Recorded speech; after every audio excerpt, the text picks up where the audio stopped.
வரக்கூடிய 2026 சட்டமன்ற தேர்தலை முன்னிட்டு அனைத்து கட்சிகளும் தங்களுடைய கூட்டணி யார், தங்களுக்கான வெற்றியூகம் என்ன என்பது தொடர்பாக தீவிர ஆலோசனைகள் நடத்திட்டு இருக்காங்க. அது என்ன என்பதை பற்றி ஜெம் தொலைக்காட்சி வழங்கும் சிறப்பு செய்தியை பார்க்கலாம்.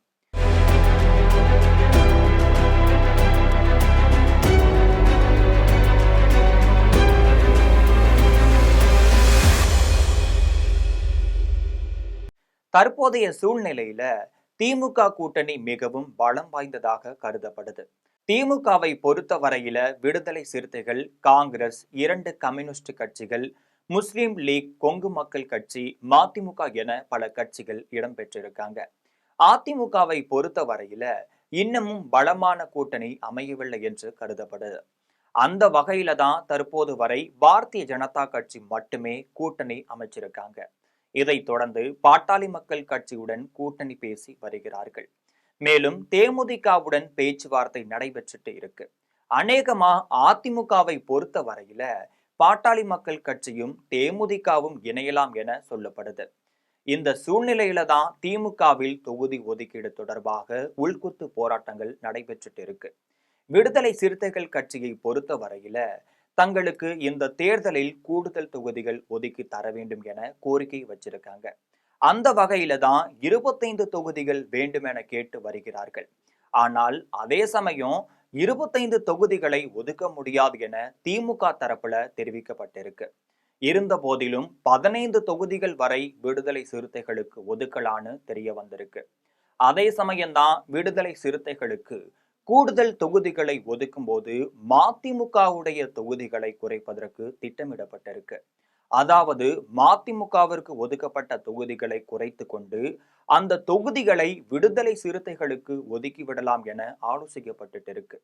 இது தொடர்பாக வைகோ கடும் எச்சரிக்கை விடுத்ததாகவும் தெரிய வந்திருக்கு. எங்களுடைய தொகுதியை அதிகமாக தர வேண்டுமே தவிர குறைத்து தரக்கூடாது என்று கோரிக்கை வச்சிருக்காரு.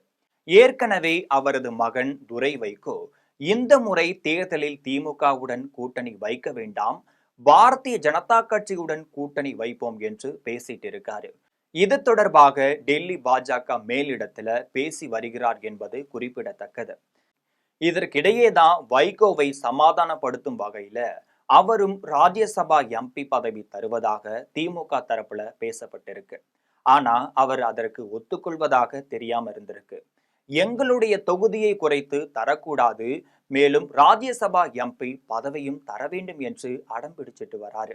இந்த சூழ்நிலையில தான் இறுதிக்கட்ட முடிவாக மதிமுக விலகி சென்றால் விலகி போகட்டும் என திமுக தலைமையிடம் முடிவெடுத்ததாக தெரிகிறது.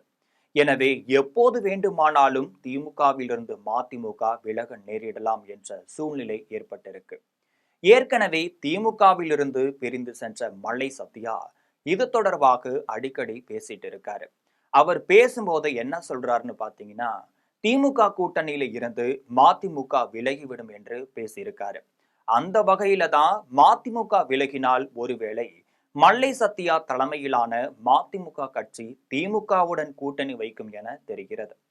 மிகப்பெரிய கம்யூனிஸ்ட் கட்சியும் தங்களுக்கு கூடுதல் தொகுதியை ஒதுக்கி தர வேண்டும் என்று கேட்டு திமுக மேலிடம் அதற்கு மறுப்பு தெரிவிச்சிருக்காங்க. எனவே கம்யூனிஸ்ட் கட்சி சார்பில் திமுக கூட்டணியில இருந்து விலகி தற்பொழுது தமிழக வெற்றி கழகத்துல இணையலாம் என ரகசிய பேச்சுவார்த்தைகள் நடைபெற்றுட்டு இருக்கு. இது சம்பந்தமா தான் தகவல் திமுக மேலிடத்திற்கு தெரிய வந்திருக்கு. அந்த வகையில தான் கம்யூனிஸ்ட் கட்சி தங்களை விட்டு விலகினால் விலகலாம் என்றும் திமுக மேலிடம் முடிவெடுத்திருக்காங்க. எனவே கம்யூனிஸ்ட் கட்சி திமுகவிலிருந்து விலகி தமிழக வெற்றி கழகத்தில் இணையலாம் என்று சொல்லப்படுது. விடுதலை சிறுத்தைகளை பொறுத்த வரையில திமுகவை விட்டு விலக வேண்டாம் என்ற தீவிர முடிவுல இருந்துட்டு இருக்காங்க. எனவே தற்போதைய சூழ்நிலையில 15 தொகுதிகளுக்கு அவர்கள் சம்மதம் தெரிவிப்பார்கள் என தெரிகிறது. இதே சமயத்துல காங்கிரஸ் கட்சியை பொறுத்த வரையில அவர்களும் தங்களுக்கு 40 தொகுதிகள் வேண்டும் என்று கோரிக்கையும் வச்சிருக்காங்க. ஆனா அவர்களுக்கு 20 தொகுதிகள் மட்டுமே ஒதுக்கி தரப்படும் என்று பேச்சுவார்த்தை நடைபெற்றுட்டு இருக்கு. காங்கிரஸ் கட்சியை பொறுத்த வரையில ராகுல் காந்தி தான் இதற்கு முடிவெடுக்க வேண்டும்.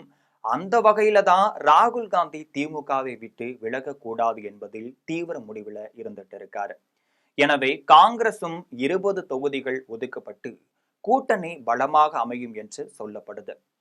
இது அல்லாம மற்ற கட்சிகளுக்கு தலா ஒவ்வொரு தொகுதியை அதிகப்படுத்தி தரவும் திமுக தரப்புல திட்டமிடப்பட்டிருக்கு.